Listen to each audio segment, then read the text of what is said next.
بسم اللہ الرحمن الرحیم الحمد للہ رب العالمین والصلاة والسلام علی سید الانبیاء والمرسلین سیدنا محمد وعلی آلہ واصحابہ اجمعین اما بعد فعن نعمان ابن بشیر رضی اللہ تعالی عنہ قال رسول اللہ صلی اللہ علیہ وسلم الدعاء هو العبادہ ثم قرأ وقال ربكم ادعوني استجب لكم. وعن انس رضی اللہ تعالی عنہ قال رسول اللہ صلی اللہ علیہ وسلم الدعاء مخ العبادہ رواہ الترمذی. محترم بھائیوں بزرگوں، آج کے درس کے لیے مشکوٰۃ شریف سے کتاب الدعوات یعنی دعا کا عنوان منتخب کیا گیا ہے. اللہ تعالیٰ کو دعا مانگنا بہت پسند ہے، اور اگر اس سے دعا نہ مانگی جائے تو اللہ تعالیٰ ناراض ہوتے ہیں. اللہ نے ہم بندوں کو محتاج بنا کر پیدا کیا ہے، لہذا بندہ اس کو بھوک لگتی ہے، پیاس لگتی ہے، بیمار ہوتا ہے، تکلیف آتی ہے، تو اللہ تعالیٰ نے انسان کو محتاج بنایا اور دنیا کو دارالاسباب بنایا ہے. ہمیں سبب اختیار کرنے کا حکم ہے، لیکن ساتھ ساتھ ہمیں یہ بھی ہدایت دی گئی ہے کہ اپنی ہر ضرورت کو اللہ سے مانگو، اپنی ہر حاجت کو اللہ سے مانگو. حضور اکرم صلی اللہ علیہ وسلم نے ایک موقع پر آپ کے سواری پر آپ کے پیچھے حضرت عبداللہ ابن عباس رضی اللہ تعالیٰ عنہ آپ کے ساتھ تھے، تو آپ نے انہیں مخاطب کر کے چند نصیحتیں فرمائیں. اس میں آپ نے یہ بھی فرمایا اذا سألت فاسأل اللہ، جب تمہیں سوال کرنا ہو، کوئی چیز مانگنی ہو تو اللہ سے مانگو. وَإِذَا اسْتَعَنْتَ فَاسْتَعِنْ بِاللَّهِ، اور جب تمہیں مدد درکار ہو، کسی سے مدد لینی ہو تو اللہ سے مدد حاصل کرو. یقیناً اللہ نے اس دنیا کا دارالاسباب بنایا ہے. چیزوں کے اندر اللہ نے تاثیر بھی رکھی ہے، لیکن ہر چیز اپنی تاثیر کو ظاہر کرنے میں اللہ کے حکموں کی محتاج ہے. جب تک اللہ کا حکم نہیں ہوگا اس کا اثر ظاہر نہیں ہوگا. مریض اپنا علاج کرانے کے لیے ہسپتال جاتا ہے، ڈاکٹر کے پاس جاتا ہے، اور ڈاکٹر اس کے مرض کو سامنے رکھ کر دوا تجویز کرتا ہے. کسی کو شفا ہو جاتی ہے، کسی کو شفا نہیں ہوتی. اس میں نہ ڈاکٹر کا کمال ہے نہ دوا کا کمال ہے، بلکہ جس کے بارے میں اللہ کا فیصلہ ہوتا ہے اور اللہ کا حکم ہوتا ہے تو دوا اس کے حق میں شفا یاب ہوتی ہے، اور جس کے بارے میں اللہ کا فیصلہ نہیں ہوتا تو لاکھ دوا کرتا رہے اس کو فائدہ نہیں ہوتا. حضور صلی اللہ علیہ وسلم نے اپنے عمل سے بھی امت کو یہ پیغام دیا ہے کہ بے شک ہم اسباب کے مکلف ہیں، اور آپ نے بھی اسباب اختیار فرمایا.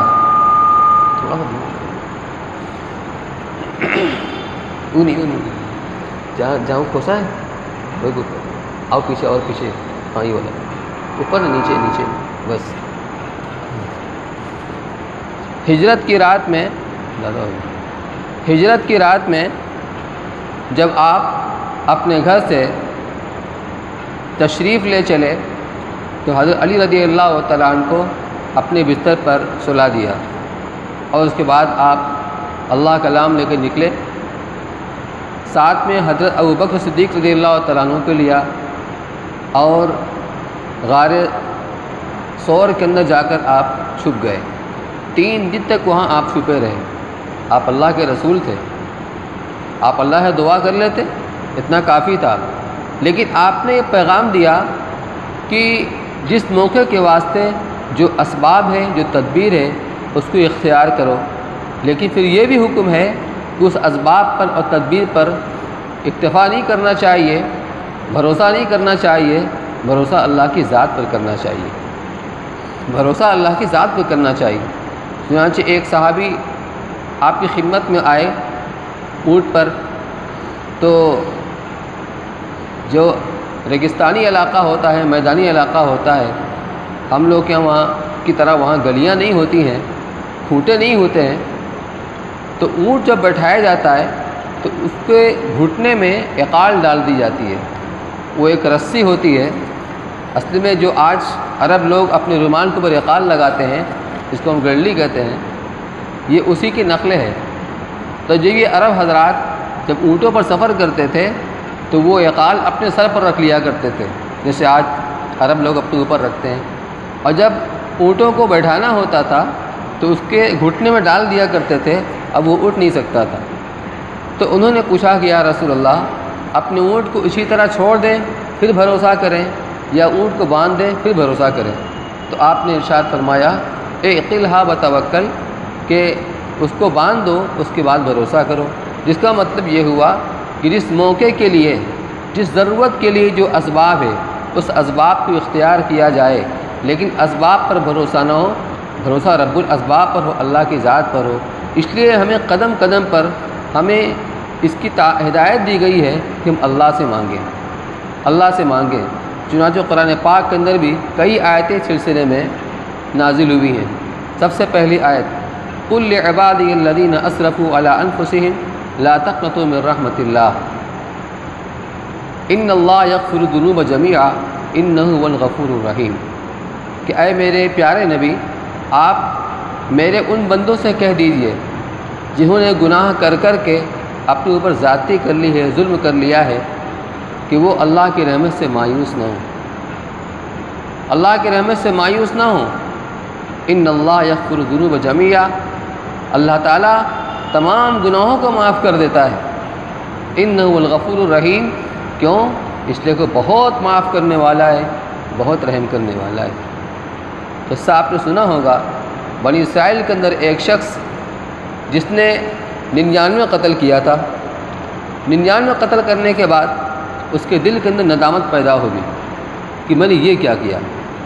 انسان ہے، کبھی ضمیر ملامت کرتا ہے، تو اس کو فکر ہوا کہ میرا کیا بنے گا، تو اس نے اپنے دانشت میں جو بہت نیک شخص تھا، ایک راہب کے پاس گیا اور اس سے یہ کہا کہ میں نے 99 قتل کیا ہے، تو کیا میری توبہ کی کوئی شکل ہے، میری توبہ قبول ہو سکتی ہے؟ وہ راہب تھا، وہ عارف نہیں تھا، اس نے اس کو مایوس کر دیا۔ اس نے کہا 99 قتل اور توبہ، یہ کیسے ہو سکتا ہے؟ تو اس نے اس کو بھی قتل کر دیا۔ اب یہ 100 قتل پورا ہو گیا، لیکن دل کے اندر بے چینی، بے قراری برقرار رہی۔ تو اس کو لوگوں نے مشورہ دیا کہ ایسا کر تم فلاں عالم کے پاس جاؤ جو واقعتاً عالم تھا اور عارف تھا۔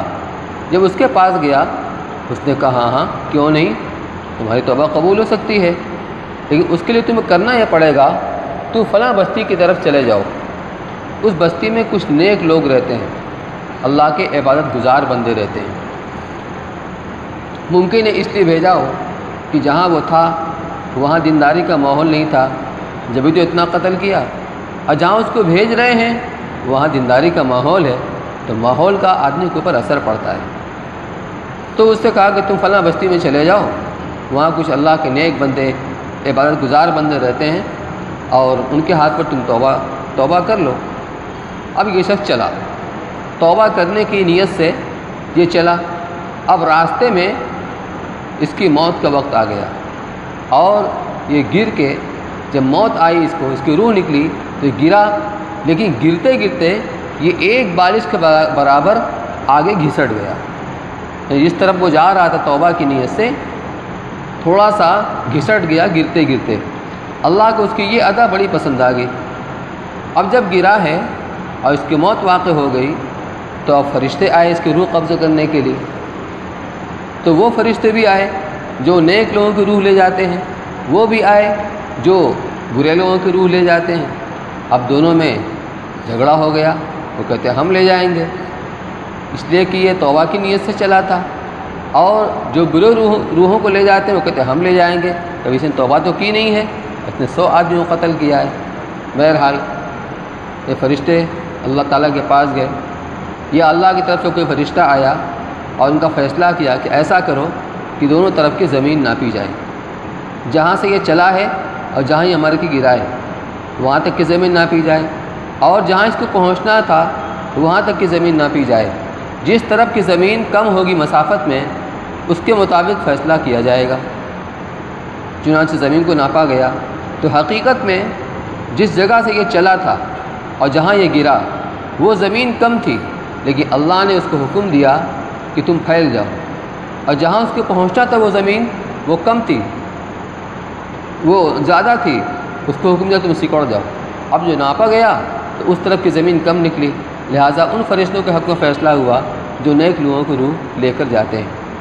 یہ کیا ہے؟ یہ اللہ کی رحمت، اللہ نوازنا چاہتے ہیں۔ تو عرض یہ کرنا ہے کہ جب 100 بندے کے قاتل کو اللہ تعالیٰ معاف فرما دیتے ہیں تو ہمہ شمہ یہ کس شمار کے اندر ہیں؟ بس دل میں سچی ندامت ہونی چاہیے، شرمندگی ہونی چاہیے، آئندہ نہ کرنے کا عزم ہونا چاہیے، بندہ توبہ کرے تو اللہ توبہ قبول فرما لیتے ہیں۔ یہ آیت بڑی ہی امید افزا آیت ہے۔ قل لعبادی الذین اسرفوا علی انفسہم لا تقنطوا من رحمت اللہ، کہ آپ میرے ان بندوں سے کہہ دیجئے جنہوں نے اپنے اوپر زیادتی کر لی ہے، یعنی گناہ کر کر کے ظلم کر رکھا ہے، کہ وہ اللہ کی رحمت سے مایوس نہ ہوں۔ ان اللہ یغفر الذنوب جميعا، اللہ تعالیٰ تمام گناہوں کو معاف کر دیتے ہیں۔ انہ هو الغفور الرحیم، اس لیے کہ اللہ تعالیٰ بہت معاف کرنے والے ہیں، رحم کرنے والے ہیں۔ دوسری آیت وَإِذَا سَأَلَكَ عِبَادِي عَنِّي فَإِنِّي قَرِيبٌ أُجِيبُ دَعْوَةَ الدَّاعِ إِذَا دَعَانِي فَلْيَسْتَجِيبُوا لِي وَلْيُؤْمِنُوا بِي لَعَلَّهُمْ يَرْشُدُونَ، کہ جب میرے بندے آپ سے پوچھے میرے بارے میں تو آپ انہیں بتلا دیجئے کہ میں بہت قریب ہوں۔ اجیب دعوت الداعی اذا دعانی، جب کوئی پکارنے والا، جب کوئی بندہ دعا کرتا ہے، مجھ کو پکارتا ہے تو میں اس کی پکار کو سنتا ہوں، اس کی دعا قبول کرتا ہوں۔ فلیستجیبوا لی، لہٰذا بندوں کو چاہیے کہ مجھ سے دعا کی قبولیت کے لیے مجھ سے مانگیں، مجھ سے دعا کی قبول کرنے کو مانگیں۔ وَلْيُؤْمِنُوا بِي، اور یقین رکھیں، لعلہم یرشدون، تاکہ وہ راہ پر قائم رہیں۔ فَلْيَسْتَجِيبُوا لِي وَلْيُؤْمِنُوا بِي لعلہم یرشدون۔ وَقَالَ رَبُّكُمُ ادْعُونِي أَسْتَجِبْ لَكُمْ، آپ کے پروردگار کا ارشاد ہے کہ تم مجھ سے مانگو میں تمہاری دعائیں قبول کروں گا، یعنی خود اللہ تعالیٰ یہ تقاضا کر رہے ہیں اور بندوں سے کہہ رہے ہیں کہ میرے بندوں مجھ سے مانگو، مجھ سے دعا کرو، استجب لکم، میں تمہاری دعائیں قبول کروں گا۔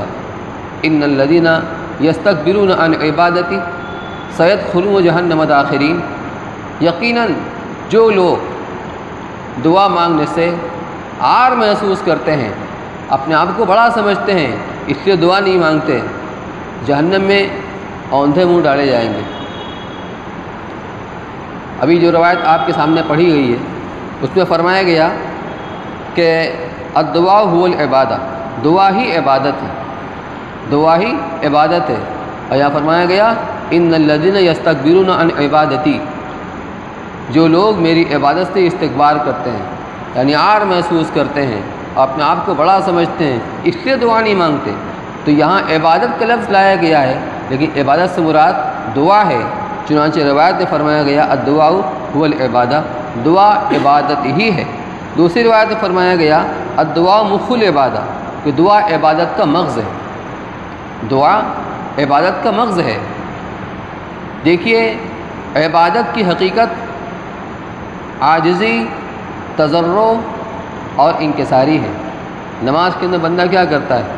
سب سے پہلے غلاموں کی طرح سے اللہ کے سامنے اپنے ہاتھ کو باندھ کر کھڑا ہو جاتا ہے، اور ترقی کرتا ہے، رکوع میں چلا جاتا ہے، جھک جاتا ہے، اور ترقی کرتا ہے، سجدے میں چلا جاتا ہے، اور اپنا سب سے اعلیٰ اور ارفع حصہ یعنی پیشانی کو جو سب سے اوپر ہے اس کو اللہ کے سامنے زمین پر رگڑتا ہے۔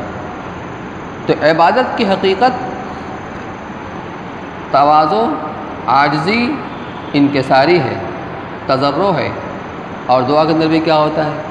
بندہ اپنے آپ کو محتاج بنا کر اللہ کے سامنے پیش کرتا کہ اے اللہ میری یہ ضرورت تیرے سوا کوئی پوری نہیں کر سکتا، آپ میری ضرورت کو پوری فرما دیجیے، میں گنہگار ہوں، آپ میرے گناہ کو بخش دیجیے۔ تو اس لیے فرمایا کہ الدعاء مخ العبادہ، دعا عبادت کا مغز ہے۔ ایک آیت میں فرمایا گیا امن یجیب المضطر اذا دعا ویکشف السوء، وہ کون ذات ہے جو بے قرار کی اور مضطر کی دعاؤں کو قبول کرتا ہے جب وہ اس سے پکارتا ہے اور اس کی تکلیفوں کو دور کرتا ہے، ہٹاتا ہے۔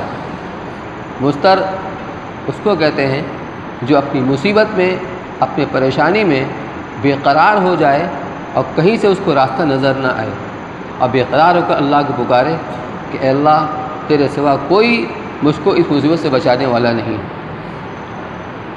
تو اس کی تکلیفوں کو کون ہٹاتا ہے؟ وہ صرف اور صرف اللہ ہے۔ خلاصہ یہ ہے کہ ان آیات کے اندر بندوں کو ترغیب دی گئی ہے اور ہدایت دی گئی ہے کہ اپنی ہر حاجت کو، اپنی ہر ضرورت میں اللہ کو پکارو، اللہ سے دعا مانگو، وہ دعائیں قبول کرے گا۔ لیکن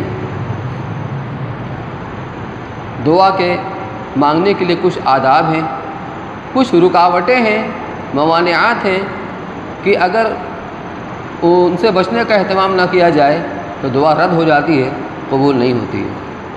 اللہ تعالیٰ کے خزانے میں کوئی کمی نہیں۔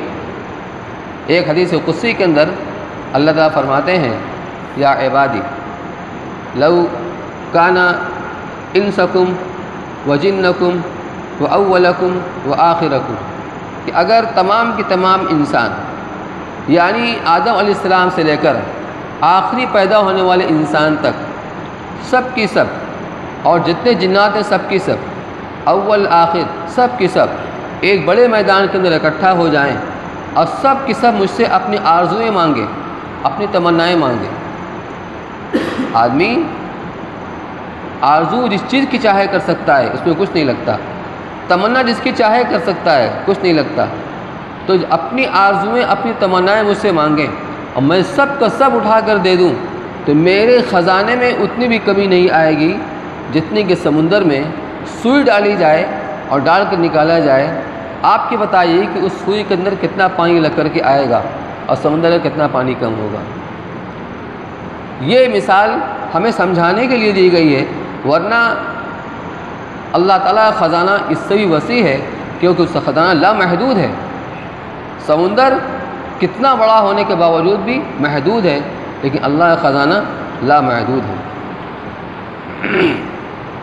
تو دعا کی قبولیت کی 3 شکلیں ہوتی ہیں، یہ ہمیں پہلے سمجھ لینا چاہیے۔ جب بندہ اللہ سے دعا کرتا ہے تو اس کی دعا قبول ہوتی ہے، لیکن اس کی 3 شکلیں ہوتی ہیں۔ یا تو بندے نے جس چیز کو اللہ سے مانگا ہے، روزی کی برکت، بیماری سے صحت اور شفا، یا کسی بھی ضرورت کے لیے اللہ سے دعا مانگا ہے تو اللہ تعالیٰ اس کی وہ ضرورت کو بیان ہی اسی شکل میں پوری فرما دیتے ہیں۔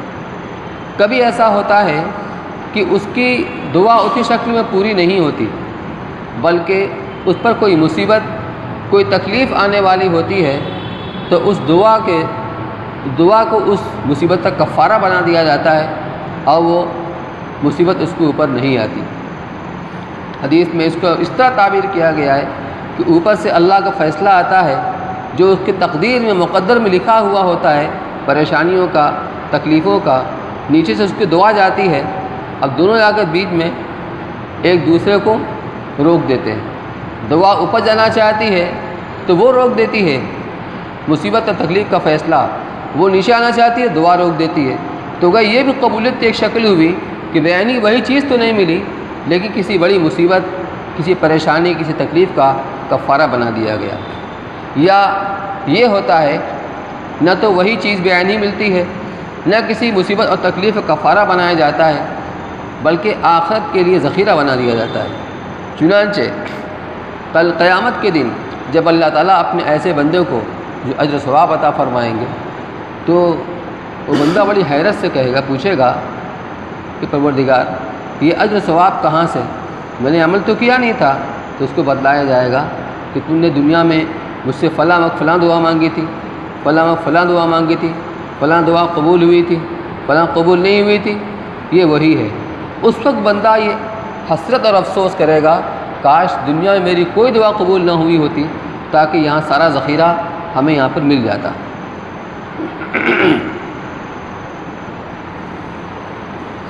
حضرت مفتی صاحب کی یہ ایک کتاب ہے جو یہیں ہر سال جو درس ہوتا تھا اس کو کتابی شکل میں جمع کر دیا گیا ہے، تو دعا کے سلسلے میں بہت ہی قیمتی باتیں لکھی ہوئی ہیں۔ میں سوچتا ہوں کہ اسی کو آپ کو سنا دوں۔ سب سے پہلی چیز ہے قبولیت دعا کا وقت۔ دعا کا کوئی وقت نہیں ہوتا، آپ جب چاہیں اللہ سے دعا مانگیں، کوئی وقت اس کے لیے نہیں، نہ کوئی مکروہ وقت ہے نماز کی طرح سے۔ 24 گھنٹہ میں جب چاہیں اللہ سے آپ دعا مانگیں، لیکن کچھ خاص وقت میں دعا زیادہ قبول ہوتی ہے، جس کو قبولیت دعا کا وقت کہا جاتا ہے۔ اس میں قیل علی رسول اللہ صلی اللہ علیہ وسلم ای الدعاء اسمع، اللہ کے رسول صلی اللہ علیہ وسلم سے یہ پوچھا گیا کہ یا رسول اللہ کون سی دعا ایسی ہے جو زیادہ قبول ہوتی ہے، جلد قبول ہوتی ہے؟ قال جوف اللیل الآخر، یعنی آدھی رات کی دعا جو ہوتی ہے، آدھی رات کے بعد کی دعا، یہ زیادہ قبول ہوتی ہے۔ اور ودبر الصلوات المکتوبات، فرض نمازوں کے بعد کی دعا۔ ہم لوگ جو فرض نماز کے بعد دعا مانگتے ہیں، یہ تو ہماری اپنی غفلت ہے کہ ہم سرسری دعا مانگتے ہیں۔ یہ دعا نماز کا جز نہیں ہے۔ سلام پھیر دیا، نماز مکمل ہو گئی، پھر دعا کیوں مانگتے ہیں؟ اسی حدیث کی وجہ سے، اسی روایت کی وجہ سے کہ آپ نے فرمایا ایک تو آدھی رات کے بعد کی دعا قبول ہوتی ہے جلد، اور دوسرے فرض نمازوں کے بعد کی دعا۔ لیکن وہ فرض نماز کے بعد کی دعا ہم بڑا سرسری مانگتے ہیں، حالانکہ دعا چاہے مختصر ہو اور چاہے طویل دعا ہو، ہمیں دل لگا کر کے اور دھیان کے ساتھ اللہ سے مانگنا چاہیے۔ یہ دو قبولیت کے اوقات ہیں، آخر رات، نصف رات گزر جانے کے بعد جو تہجد کا وقت ہوتا ہے۔ خاص راتوں میں اللہ کی طرف سے اعلان ہوتا ہے، شب قدر میں اور دوسری راتوں میں۔ لیکن ترمذی شریف کی روایت ہے کہ ہر رات اللہ تعالیٰ جب 2/3 رات گزر جاتی ہے اور آخری تہائی رات بچتی ہے تو آسمانی دنیا پر نزول فرماتے ہیں اور پھر اعلان فرماتے ہیں کہ کون ہے جو مجھ سے مغفرت طلب کرے، میں اس کی مغفرت کروں، کون ہے جو مجھ سے رزق مانگے، میں اس کو روزی عطا فرماؤں۔ اور بندے کی ایک ایک ضرورت کا نام لے کر اعلان ہوتا رہتا ہے۔ اس لیے یہ موقع ایسا ہوتا ہے کہ اللہ تعالیٰ دعا قبول فرماتے ہیں، لیکن ہم ایسی غفلت کی میٹھی نیند سوتے ہیں کہ اس وقت نہ ہمیں اٹھنے کی توفیق ملتی ہے نہ مانگنے کی توفیق ملتی ہے۔ اور جن لوگوں کو آخر شب کی لذت حاصل ہو چکی ہے، وہ انتظار کرتے ہیں کہ کب رات آئے اور کب تنہائی میسر ہو اور ہم اپنے مولا سے مناجات کے اندر مشغول ہو جائیں۔ جو بات میں نے ابھی آپ کے سامنے ذکر کی کہ جب بندہ دعا مانگتا ہے تو دعا قبول ہوتی ہی ہے، لیکن 3 شکل میں سے کوئی ایک شکل میں۔ یہ روایت آپ کے سامنے آ گئی۔ عن عبادہ ابن صامت رضی اللہ تعالیٰ عنہ ان رسول اللہ صلی اللہ علیہ وسلم قال ما علی الارض مسلم يدعو اللہ تعالی بدعوۃ الا آتاہ اللہ ایاہا او صرف عنہ من السوء مثلها ما لم يدعو باسم او قطیعۃ رام فقال رجل من القوم اذا نکثر فقال اللہ اکثر۔ حضرت عبادہ ابن صامت رضی اللہ عنہ فرماتے ہیں کہ رسول اللہ صلی اللہ علیہ وسلم نے فرمایا کہ روئے زمین کے اوپر جو مسلمان بھی دعا مانگتا ہے، اللہ تعالیٰ اس کو وہ چیز ضرور عطا فرماتے ہیں، یا اسی چیز کی یا اسی جیسی کوئی تکلیف اس سے دور کر دیتے ہیں، جب تک کہ کسی گناہ کی دعا نہ کرے یا قطع رحمی کی دعا نہ کرے۔ یہ دعا کا ادب ہے، گناہ کی دعا نہ مانگی جائے اور نہ قطع رحمی کی دعا مانگی جائے۔ اس پر مجمع میں سے ایک صاحب نے کہا یا رسول اللہ تب تو ہم خود دعا مانگیں گے، یعنی جب دعا قبول ہوتی ہی ہے تو ہم خود دعا مانگیں گے، اذا نکثر، جب اللہ تعالیٰ ضرور قبول فرماتے ہیں تب تو ہم خوب مانگیں گے۔ آپ نے فرمایا اللہ اکثر، کہ اللہ تعالیٰ اس سے زیادہ دینے والا ہے، تم جتنا زیادہ مانگو گے تمہارے حق میں بہت ہوگی، لیکن اللہ تعالیٰ کے یہاں وہ بہت نہیں ہے، جتنا مانگو گے اللہ تعالیٰ دیں گے۔ اس لیے گزارش کرنے کا مقصد یہ ہے کہ ہم صرف ان مخصوص راتوں ہی میں دعاؤں کا اہتمام نہ کریں کہ جب شب قدر ہوگی تب ہم دعا مانگیں گے یا دعا میں شرکت کریں گے، شب برات آئے گی تو دعا مانگیں گے، قرآن ختم ہوگا تو دعا مانگیں گے۔ اللہ تعالیٰ نے تو ہمیں اس کا روز موقع عطا فرمایا ہے، ہر فرض نماز کے بعد دعا مانگیں۔ اللہ تعالیٰ فرماتے ہیں انا عند المنکسرۃ قلوبہم، میں تو ان لوگوں کے قریب ہوں جن کا دل ٹوٹا ہوا ہے، کسی مصیبت میں مبتلا ہو گئے، آنکھیں بھر آئیں، ہاتھ اٹھا کر اللہ سے مانگیں۔ کوئی حادثہ پیش آ گیا، کوئی غم پیش آ گیا، کوئی نقصان ہو گیا، دل بھر آیا، دل ٹوٹ گیا، اللہ کے سامنے ہاتھ اٹھا کر مانگے، وہ گھڑی قبولیت کی ہوتی ہے۔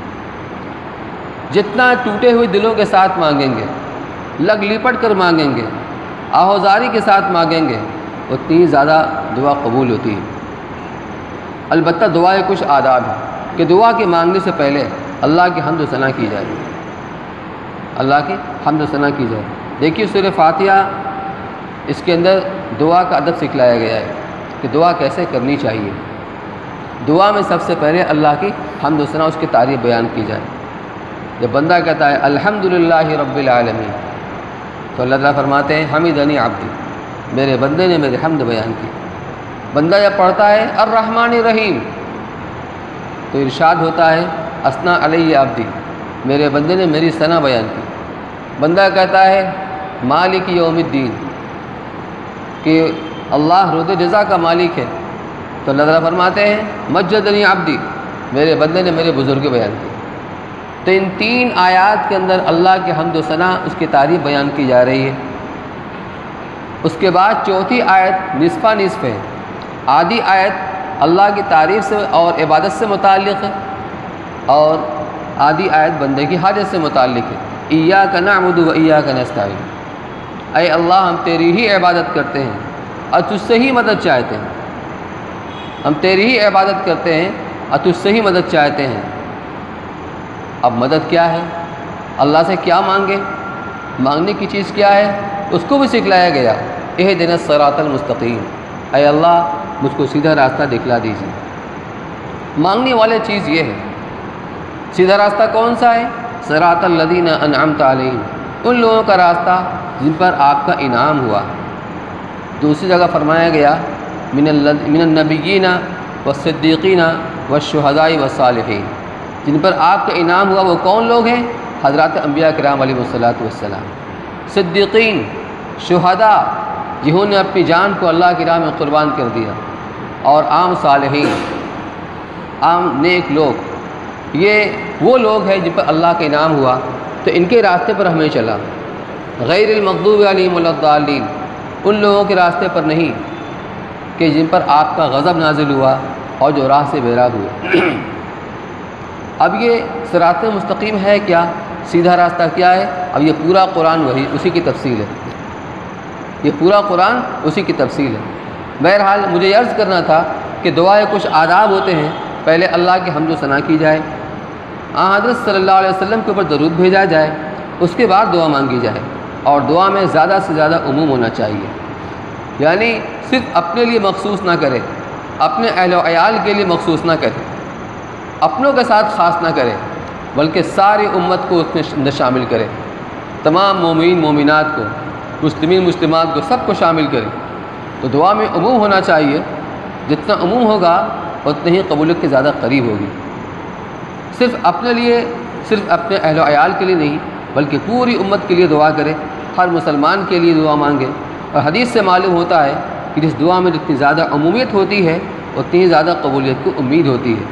جتنا زیادہ دعا کے دائرے کو عام کیا جائے گا اتنی زیادہ دعا اللہ تعالیٰ کے یہاں قابل قبول بن جائے گی۔ ایک مرتبہ رسول اللہ صلی اللہ علیہ وسلم مسجد میں تشریف فرما تھے، ایک اعرابی آئے، آ کر انہوں نے آپ صلی اللہ علیہ وسلم کو سلام کیا اور 2 رکعت نماز پڑھی۔ اس کے بعد ہاتھ اٹھا کر دعا کرنے لگے، اللہم ارحمنی و محمدا ولا تشرک فی رحمتنا احدا۔ اس کا مطلب ہے اے اللہ مجھ پر رحمت نازل فرما اور حضرت محمد صلی اللہ علیہ وسلم پر رحمت نازل فرما، اور ہمارے ساتھ کسی کو اس میں شامل نہ فرما، یعنی صرف مجھ پر اور حضرت محمد صلی اللہ علیہ وسلم پر رحمت فرما، کسی کا اس میں حصہ نہ لگے، صرف میرے لیے اور حضور صلی اللہ علیہ وسلم کے لیے۔ تو رسول اللہ صلی اللہ علیہ وسلم نے فرمایا لقد حجرت واسعا، کہ تم نے بہت کشادہ چیز کو بہت تنگ کر دیا، اللہ کی رحمت تو ایسی ہے، رحمتی وسعت کل شیء، اللہ فرماتے ہیں میری رحمت ہر چیز کو حاوی ہے، میری رحمت میں ہر چیز کی سمائی ہے، تمام چیزوں کی سمائی ہے، ساری چیزیں اس کے اندر آ سکتی ہیں، سارے مخلوق آ جائے گی، ساری دنیا آ جائے گی، سب کی سمائی ہے، اور تم نے اس کو اتنا تنگ کر دیا کہ صرف مجھ پر رحمت نازل فرما اور رسول اللہ صلی اللہ علیہ وسلم پر۔ تو دعا کے اندر تنگی نہیں ہونی چاہیے اور عاجزی کے ساتھ دعا مانگنی چاہیے۔ دارالعلوم دیوبند کے سابق محتمم حضرت مولانا قاری محمد طیب صاحب رحمۃ اللہ علیہ نے اپنے وعظ کے دوران فرمایا تھا کہ اللہ نے زمین اور آسمان اس کائنات کے نظام ایسا بنایا ہے کہ ہمارے اوپر پہلا آسمان ہے، اس کے بعد دوسرا آسمان پورے میں محیط ہے، پورا دائرہ کار، اور پھر تیسرا، چوتھا، پانچواں، چھٹا، ساتواں۔ ساتویں آسمان کے اوپر اللہ کا عرش، ہر طرف، چاروں طرف۔ تو ساتویں آسمان کے اوپر اللہ کا عرش ہے اور یہ آخری مخلوق ہے، اللہ کا عرش یہ آخری مخلوق ہے، اور اس کے بارے میں فرمایا گیا الرحمن علی العرش استویٰ، اللہ تعالیٰ اپنی صفت رحمت کے ساتھ عرش کے اوپر قائم ہے، جلوہ گر ہے، جلوہ افروز ہے۔ تو فرماتے تھے قاری طیب صاحب رحمۃ اللہ علیہ کہ یہ پوری کائنات اللہ کی رحمت کے سائے میں جی رہی، پوری کائنات اللہ کی رحمت کے سائے میں جی رہی۔ اس رحمت کا اثر یہ ہے کہ اس دنیا کے اندر اللہ تعالیٰ مومن کو بھی رزق دیتے ہیں، کافر کو بھی دیتے ہیں، اپنے ماننے والوں کو بھی دیتے ہیں، اور جو خدا کا منکر باغی ہے اس کو بھی اللہ تعالیٰ دیتے ہیں۔ ہم جتنی گناہیں کرتے ہیں اگر اللہ تعالیٰ بات کچھ کرنے لگے تو 1 منٹ ہم زندہ نہیں رہ سکتے، لیکن اس سے کریمی ہے کہ اس کی نافرمانی کے باوجود ہم تو اس کو بھول جاتے ہیں، اس کی نافرمانی کرتے رہتے ہیں، اس کے حکم کو توڑتے رہتے ہیں، لیکن روزی دیتے ہوئے ہم کو نہیں بھولتا، پھر بھی ہم کو روزی دیتا ہے۔ پھر کچھ چیزیں ایسی ہیں کہ جو دعا کی قبولیت کے اندر مانے ہوتی ہیں، ہم دعا مانگتے رہتے ہیں لیکن دعا قبول نہیں ہوتی۔ حدیث سے فرمایا گیا ہے کہ ایک شخص ہے جس کے کپڑوں پر غبار پڑا ہوا ہے، اس کے بالوں پر غبار پڑا ہوا ہے، پریشان حال ہے، ہاتھ اٹھا کر دعا مانگتا ہے۔ یہ ایسے حالات ہیں اور آثار ہیں جو اس بات کو بتلاتے ہیں کہ بندہ سفر کر رہا ہے، مسافر ہے، اور مسافر کی دعا قبول ہوتی ہے۔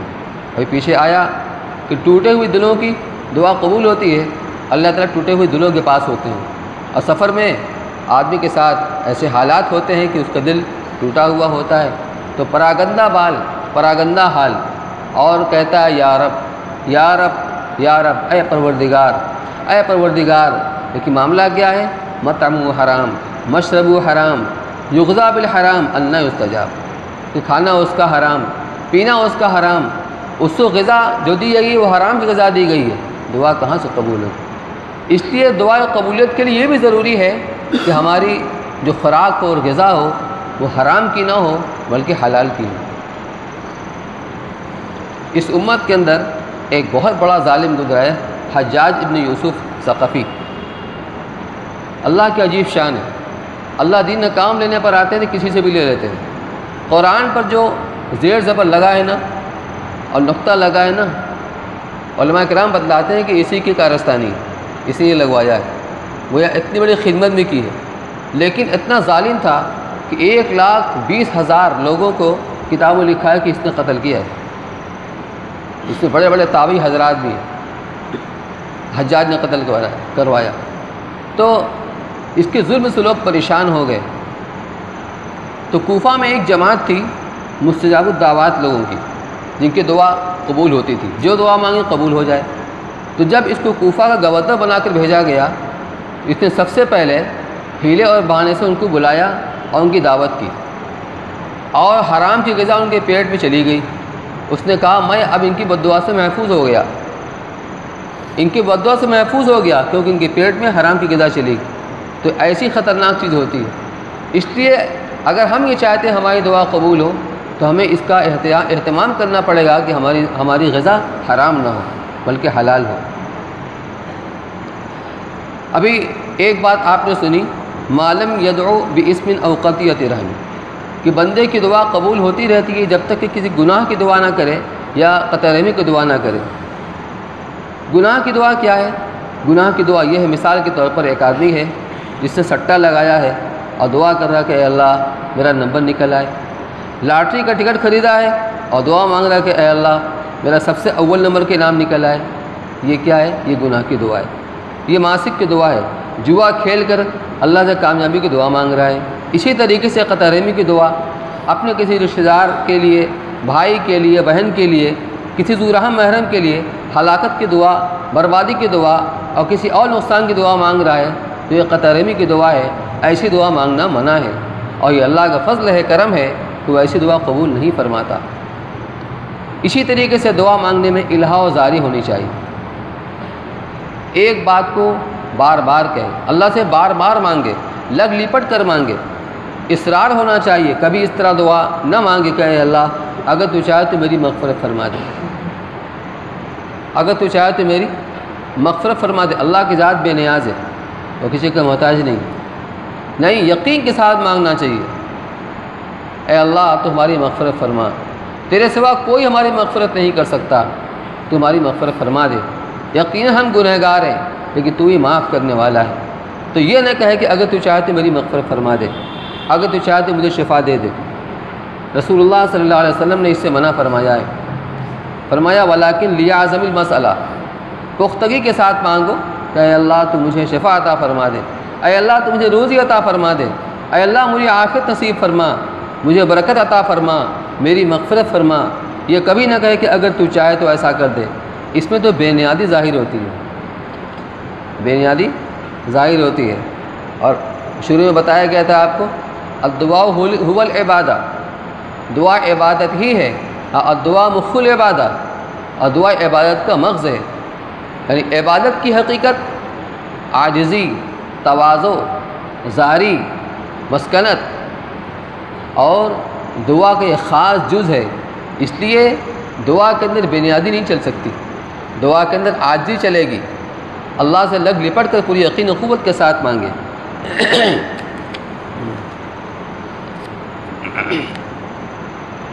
اسی طرح دعا کے اندر یہ بھی ضروری ہے کہ آدمی پہلے اپنے گناہوں سے توبہ کرے، جس کو استغفار کہتے ہیں۔ توبہ اور استغفار کیا ہے، اس کو خوب سمجھ لینا چاہیے۔ توبہ کے معنی ہے لوٹ کر آنا، توبہ کے معنی لوٹ کر آنا۔ من تابا تاب اللہ، بندہ بغاوت سے اطاعت کی طرف لوٹ کر آتا ہے، نافرمانی سے اور نابرداری کی طرف لوٹ کر آتا ہے، اور اللہ تعالیٰ اس کی نافرمانی کی وجہ سے ناراض ہو گئے تھے تو ناراضگی سے رضامندی کی طرف لوٹ کر آتے ہیں۔ تو جو بندہ گناہ کرتا ہے وہ اللہ سے باغی ہو گیا ہے، اس کے در کو چھوڑ کر اس کی بغاوت پر آمادہ ہو گیا ہے، اور توبہ کرنے والا اللہ کی طرف لوٹ کر آتا ہے۔ جیسے کوئی غلام اپنے آقا کا کوئی جرم کر کے بھاگا پھرتا ہو، پھر شرمندہ ہو کر سر جھکائے ہوئے اس کے آگے آ کر کھڑا ہو جائے، کوئی طالب علم اپنے استاد کی شان میں گستاخی کر کے بھاگا پھرتا ہو، پھر اس کے دل میں شرمندگی آئے اور وہ معافی مانگنے کے لیے سامنے آ کر کھڑا ہو، یہ سب لوٹ کر آنے والے ہیں، تو یہ ہے توبہ۔ اسی طرح بندہ اللہ تعالیٰ کی نافرمانی کر کے، معصیت کر کے بھاگا پھر رہا ہے، بغاوت کر رہا ہے، وہ شرمندگی کے ساتھ اللہ تعالیٰ کے سامنے حاضر ہوا ہے، اور جب بندہ شرمندہ ہو کر اللہ کے سامنے حاضر ہوتا ہے، من تابا تاب اللہ علیہ، جو توبہ کرتا ہے، رجوع کرتا ہے، اللہ تعالیٰ رحمت سے اس کی طرف متوجہ ہوتے ہیں، اللہ تعالیٰ رحمت سے اس کو ڈھانپ لیتے ہیں۔ اسی طرح استغفار کے معنی ہے اپنے گناہوں کی مغفرت چاہنا، مغفرت کے معنی ہے پردہ ڈال دینا، چھپا دینا، اللہ سے اس بات کی دعا کریں کہ اے اللہ تو میرے گناہوں کو معاف فرما دے، تو اس پر پردہ ڈال دے۔ لیکن علماء نے لکھا ہے کہ 3 شرطیں ہیں استغفار کا تحقق ہونے کے لیے، خوب اچھی طرح سمجھ لینا چاہیے۔ 3 شرطیں ہیں۔ لفظ استغفر اللہ ربی من کل ذنب واتوب الیہ کا صرف ورد کرنا، تسبیح لے کر، یہ استغفار کی تلاوت ہوئی، لیکن استغفار کی حقیقت نہیں ہوئی۔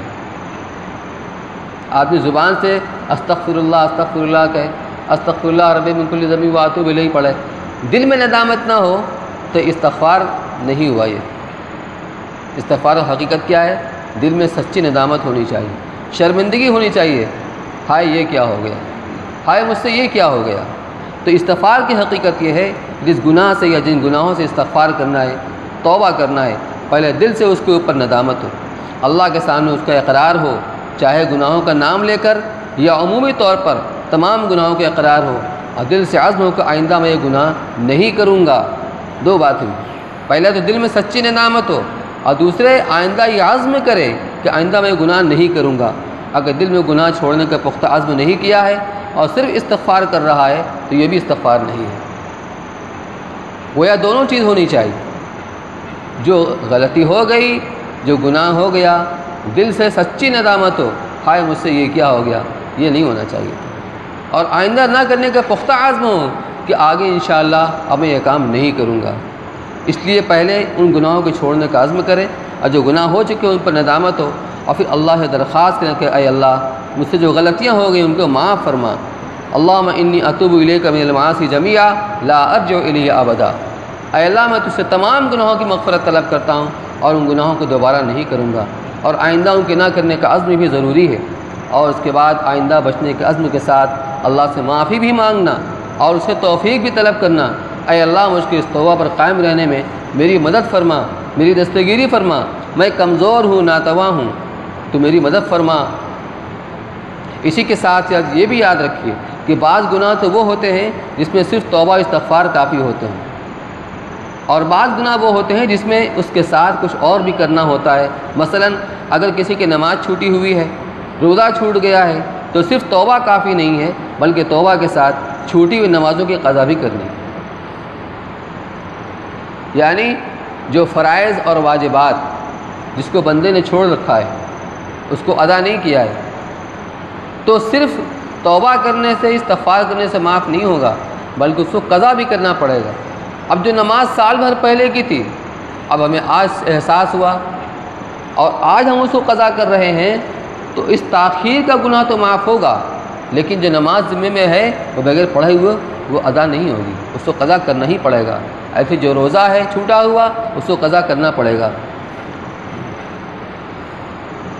اور حقوق العباد، مثلا کسی کا مال دبا لیا ہے، کسی کو تکلیف پہنچائی ہے، اس کے لیے صرف توبہ کافی نہیں ہے، بلکہ صاحب حق کا حق ادا کرنا یا اس سے معاف کرانا بھی ضروری ہے۔ ہم نے کسی کو گالی دی ہے، کسی کو مارا ہے، کسی کا پیسہ دبا لیا ہے، اور اس کے بعد تہجد کے بعد اٹھ کر شب قدر میں بھی دعائیں مانگیں گے کہ اے اللہ میں نے فلاں کو جو تکلیف پہنچائی اس کو معاف کر دے، معاف ہونے والا نہیں ہے۔ احادیث کے اندر اس کی وضاحت فرمائی گئی ہے کہ صاحب حق سے معاف کرانا ضروری ہے، یا تو وہ معاف کر دے یا ہم اس کا حق ادا کر دیں۔ لیکن کبھی کبھی ایسا بھی ہوتا ہے کہ وہ جس کا ہم حق تھا، مالی حق نہیں تھا، ہم نے کسی کو تکلیف پہنچائی تھی، کسی کو گالی دی تھی، کسی کو مارا تھا، کسی طرح سے اذیت پہنچائی تھی، اب وہ دنیا میں نہیں ہے، یہاں سے جا چکا ہے، اب ہم کس سے معافی مانگیں گے؟ تو رسول اللہ صلی اللہ علیہ وسلم نے ایک دعا فرمائی ہے، اے اللہ میں اگر کسی تیرے بندے کو مارا ہو، کوڑا لگایا ہو یا اذیت پہنچائی ہو، تو میرے اس مارنے کو، کوڑا لگانے کو، اذیت پہنچانے کو اس کے حق پہ نماز بنا دے، عبادت بنا دے۔ اس طرح جب دعا مانگیں گے، اے اللہ میں نے جس کو کوئی اذیت پہنچائی ہو، جس کو تکلیف پہنچی ہو، یا جس کا کوئی حق مارا گیا ہو، تو اے اللہ آخرت میں اس کے لیے اجر بنا دے، اس کے درجات کی بلندی کا ذریعہ بنا دے۔ ہوگا یہ قیامت میں جب حساب کتاب ہوگا اور وہ بندہ اپنے حق کا مطالبہ کرنے آئے گا، اور وہ یہ دیکھے گا کہ جس سے 1 روپیہ وصول کرنا ہے اس نے 100 روپیہ میرے نامہ اعمال میں جمع کر رکھا ہے، تو انشاءاللہ اپنے مطالبے سے دستبردار ہو جائے گا۔ روپیہ کسی کا ہے، میرے پاس رہ گیا، ہم کو نہ ادا کرنے کا موقع ملا، اور نہ اس کے ورثہ ہیں جن کو دے سکے، اس کا طریقہ یہ ہے کہ ہم اتنا روپیہ اس کی طرف سے صدقہ کر دیں، اس کا ثواب اس کو ملے، اور پھر اللہ تعالیٰ سے دعا کریں کہ اے اللہ میرے بس میں اب یہی تھا، تو اس کا بدلہ آخرت میں اپنی طرف سے عطا فرما اور مجھ کو آخرت کے حساب سے محفوظ فرما۔ ہوگا کیا؟ استغفار کے ثمرات کیا ہیں؟ قرآن میں سورہ نوح کے اندر فرمایا گیا، یرسل السماء علیکم مدرارا فقلت استغفروا ربکم انہ کان غفارا۔ اے اللہ میں نے ان سے کہا، ان کو سمجھایا اور بتایا کہ تم اللہ سے استغفار کرو، اپنے گناہوں سے معافی چاہو، وہ بہت معاف کرنے والا ہے۔ کیا ہوگا؟ یرسل السماء علیکم مدرارا، کہ اللہ تعالیٰ آسمانوں سے بارش نازل فرمائے گا، موسلا دھار بارش۔ زمین سے جتنی بھی غلہ، کھانے پینے کی چیزیں، پھل فروٹ نکلتی ہیں، بارش کے نتیجے میں ہی نکلتی ہیں، وہ بنیادی سبب اس کا بارش ہے، اور استغفار کے نتیجے میں اللہ کی طرف سے بارش کے فیصلے ہوتے ہیں، تو موسلا دھار بارش نازل فرمائے گا، مال میں برکت دے گا، اولاد میں برکت دے گا، نہریں جاری فرمائے گا، باغات عطا فرمائے گا، مصیبتیں دور فرمائے گا، اس لیے کہ معصیت کی وجہ سے اور گناہ کی بنا پر اللہ کی رحمت روٹ جاتی ہے، اور جب بندہ استغفار کرتا ہے تو اللہ کی رحمت متوجہ ہو جاتی ہے۔ جو آدمی گناہ کرے اور استغفار نہ کرے اللہ تعالیٰ اس سے ناراض ہو جاتے ہیں، اور جو گناہ کرنے کے بعد استغفار کرتا ہے اللہ اس سے راضی ہو جاتے ہیں۔ چنانچہ ایک روایت میں ہے جو آگے آ رہی ہے کہ بندہ سے گناہ ہو گیا، اس نے کہا ربی اذنبت فاغفر لی، پروردگار مجھ سے غلطی ہو گئی، مجھ سے گناہ ہو گیا، لہٰذا آپ میری مغفرت فرما دیجیے۔ تو اللہ تعالیٰ بہت خوش ہوتے ہیں، اور فرشتوں سے اللہ تعالیٰ فرماتے ہیں علم عبدی ان لہ ربا یغفر الذنوب، میرا بندہ جانتا ہے کہ اس کا کوئی رب ہے کہ اس سے گناہوں کو معاف کرتا ہے، میں اس کے گناہوں کو معاف کرتا ہوں، اللہ سے گناہوں کے معاف فرما دیتے ہیں۔ پھر کہتا ہے ربی اذنبت فاغفر لی، یعنی کچھ دن کے بعد پھر گناہ ہوتا ہے اسی طرح کا، تو پھر کہتا ہے پروردگار مجھ سے گناہ ہو گیا، آپ مجھے معاف فرما دیجیے۔ اللہ تعالیٰ پھر بہت خوش ہو کر فرماتے ہیں علم عبدی ان لہ ربا یغفر الذنوب، کیا میرا بندہ جانتا ہے کہ اس کا کوئی رب ہے جو اس سے گناہوں کو معاف کرتا ہے، میں نے بھی اس سے گناہوں کو معاف کر دیا۔ 70 مرتبہ گناہ ہو جائے، 70 مرتبہ اللہ سے توبہ کرو اور اس سے مغفرت طلب کرو، اللہ معاف فرمائیں گے۔ لیکن یہ شرط ہے کہ یہ توبہ اور استغفار کا جو طریقہ ہے، جو اس کا ادب ہے، اس کے طریقے سے۔ ہم قدر و قیمت نہیں جانتے استغفار کی، قدر و قیمت نہیں جانتے توبہ کی، اس لیے سچے دل سے اپنے گناہوں سے توبہ کریں۔ جتنی گندگیوں میں ہم مبتلا ہیں ہم خوب جانتے ہیں، وہ بھی جو آپ اپنے آپ کو گنہگار سمجھتے ہیں اور دنیا بھی ان کو گنہگار سمجھتی ہے، اور وہ بھی جن کے اوپر ظاہری پارسائی کا لبادہ پڑا ہوا ہے لیکن اندر سے جانتے ہیں۔ اللہ سب جانتے ہیں، سب اپنی اپنی غلاظتوں کا اللہ کے سامنے اقرار کریں، معافی مانگیں، اور معافی مانگنے کے لیے ضروری ہے دل سے عزم کرنے کہ آئندہ انشاءاللہ ایسا گناہ نہیں کریں گے، ورنہ صرف یہ توبہ استغفار کی تلاوت ہو کر رہ جائے گی، ہاتھ میں تسبیح لیے استغفر اللہ پڑھ رہے ہیں، اگر گناہوں کی لذتوں سے بھرا ہوا ہے تو گناہ کو بھی ہمارے استغفار پر ہنسی آتی ہے کہ لیجیے حضرت استغفار فرما رہے ہیں، گناہوں کی لذت سے دل بھرا ہوا ہے اور زبان پر استغفر اللہ چل رہا ہے۔ تو اللہ تعالیٰ علیم بذات الصدور ہیں، جو ہمارے دلوں کے اندر ندامت نہیں ہوگی، اپنے گناہوں پر کوئی کڑھن نہیں ہوگی، تو صرف استغفار کے کلمات زبان سے دہرانے کی اللہ کے یہاں کیا قدر و قیمت ہوگی۔ اس لیے میرے بھائیوں، آج کی رات ہم اللہ کے سامنے اپنے گناہوں کو اقرار کر کے اس سے معافی مانگیں۔